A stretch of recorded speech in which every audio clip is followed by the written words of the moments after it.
ఎటువైపు ఉండబోతున్నారు రేపు? రామకృష్ణారెడ్డి, బ్రహ్మారెడ్డి మాచల్ నియోజకవర్గంలో ఎవరికి ఓటేసి గెలిపించుకోబోతున్నారు? మా రామకృష్ణారెడ్డి గారికి మేము ఓటేసి ఇది 5వ సారి అఖండ మెజార్టీతో గెలిపించుకుంటాం. అది చంద్రబాబు మహిళలకి ఇంకా పథకాలు ఇస్తామని చెబుతున్నారు. మేము నమ్మం. అవి అసలు పథకాలే నమ్మం. మాకు ఆడవాళ్ళ కష్టాలే కానీ సుఖాలు ఉండవు. ఇప్పుడు ఉంటున్నామంటే కమ్మగా బతుకుతున్నాం. అయ్యా మేము మాకు బంగారం దొరుకుతుంది. రేషన్ ఇంటికి వస్తున్నాయి. పింఛను ముసలి దొరికి అల్లాడిపోయాలి. ఎండకి బంగారాలు పింఛను ఇళ్ళకి తెచ్చిస్తారయ్యా. రుణమాఫీలు చేస్తున్నారు. రైతు భరోసాని, రైతు మిత్రని ఎన్నెన్నో పథకాలు మాకు చేసి జగనన్న మాట తప్పలా మేడం తప్పల బ్రహ్మాండంగా చేసిన మాకు నమ్మకం. మా జగనన్న మా నమ్మకం వస్తాడు. మన పిన్నెల రామకృష్ణారెడ్డి గారు మన ఎమ్మెల్యే గారు మళ్ళా 5వ సారి గెలుతాడు.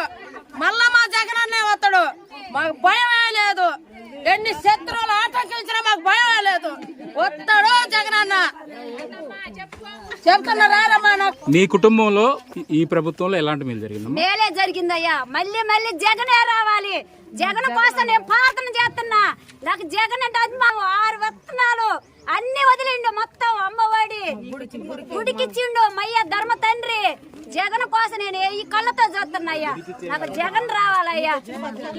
అంటే 6 పథకాలు అమ్మఒడి, విద్యా దీవెన, రుణమాఫీ, మొత్తం డోక్రాకి మహిళలకు మొత్తానికి చేసిండయ్యా జగన్. మళ్ళీ రావాలి. చంద్రబాబు నాయుడు ఒక అవకాశం ఇవ్వచ్చు. విను. చంద్రబాబు ఎందుకు వద్దు, జగనే ఎందుకు కావాలి? చంద్రబాబు నాయుడు ఏం చేయడం? మాకు జగన్ మేలు చేస్తున్నాయి. మాకు మళ్ళీ మళ్ళీ జగనే కావాలి.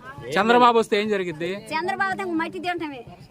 బరకొట్లు మట్టి తిన్నాయి. మట్టి తిని బతికిన నీళ్ళు ఇవాళ వర్షాలు వస్తున్నాయి. బెమ్మాన పంటలు, మిరపకాయలు, పత్తి, ఊరైనా బంగారాలు పడుతుంది. మా జగన్ అన్నట్టు వానలు వర్షాలు బంగారాలు వస్తాయి. మంచినీళ్ళ కూడా బంగారాలు మాకుంది. ఆ చంద్రబాబు నాయుడు అయితే మాకు ఏముండవు. బొట్లన్నా నేల నాకినే మేము నేలలోకి పోవటమే. బరగొట్ల నేల నాకి బతికినాం కానీ మేము నేలలోకి పోవటం ఏం లేదు. మాకు ఆయన అన్నమాట నిలబెట్టుకోడు ఏం లేదు. వాలంటీర్ చేసిండు. ఎవరిని మెచ్చుకోబోతున్నారు? రామకృష్ణారెడ్డి గారు కలిపి మాకు జగన్ అన్న గారు కావాలా, రామకృష్ణ అన్న గారు కావాలా, మా ఎమ్మెల్యే గారు మళ్ళీ 5వ సారి మేము గెలిపించుకుంటాం.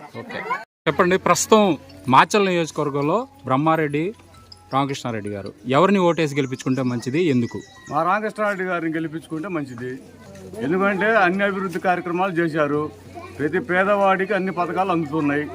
ఏదైనా సరే అమ్మఒడి కానీ, లేదా చేయూత కానీ, ఆసరా కానీ, ఏ పథకమైనా ప్రతి పేదవాడికి వాలంటీర్ ద్వారా చేరుతుంది. అందుకని మేము రామకృష్ణారెడ్డి గారిని గెలిపించుకుందాం అనుకుంటున్నాం 5వ సారి అఖండ మెజార్టీ తోటి. ప్రభుత్వంలో సంక్షేమ పథకాలు వస్తున్నాయి, అది పేద ప్రజలకి ఎలా ఉపయోగపడుతున్నాయి? బ్రహ్మాండంగా ఉపయోగపడుతున్నాయి. పేదవాళ్ళకి, ప్రతి వాళ్ళకి వాలంటీర్ ద్వారా ప్రతి ఇంటికి చేరుతుంది. దళారీ వ్యవస్థ అనేది లేదు, లంచాలు లేవు ఎక్కడ కూడా. అందుకని మేము రామకృష్ణారెడ్డి గారిని, జగన్ గారిని గెలిపించుకుందాం అనుకుంటున్నాం. రెండచింతల మండలంలో ఎలాంటి అభివృద్ధి జరిగింది ఈ వైసీపీ ప్రభుత్వంలో? రెండచింతల్లో సీసీ రోడ్లు ఉన్న కాడికి అన్ని 30 80 బేసులు వేసేసాము. అన్ని కూడా వేసేసాము. ఎక్కడ కూడా ఖాళీ లేవు, కొద్దిగా ఉన్నాయి. ఆ కొద్ది కూడా మరలా వేస్తాము, ఇబ్బంది లేదు దాని గురించి. వాటర్ కానీ ప్రతి ఇంటికి కుళాయిలు అన్నీ ఉన్నాయి, దాని గురించి ఇబ్బంది లేదు. మరి ఇక సేవిత ఇట్లాంటి కార్యక్రమాలు మొత్తం గట్టిగా చేస్తున్నాం. సచివాలయాలు ఉన్నాయి, ఆర్బీఐలు ఉన్నాయి, గ్రామ విలేజ్లు ఉన్నాయి. ప్రతి ఇంటికి డాక్టర్ ద్వారా అందరికీ వైద్యం చేరుతుంది. ప్రతి ఇంటికి రేషను ఇస్తున్నాం. అది విషయం. ఫైనల్ గా సీఎం గా ఎవరు వస్తే బాగుంటది? ఇక్కడ మాచర్లో ఎవరిని గెలిపించుకుంటున్నారు? జగన్మోహన్ రెడ్డి గారు సీఎం అఖండ మెజార్టీ తోటి, అత్యధిక సీటు తోటి గెలుస్తున్నాడు. రామకృష్ణారెడ్డి గారు అత్యధిక మెజార్టీతో గెలిపించుకుంటాం.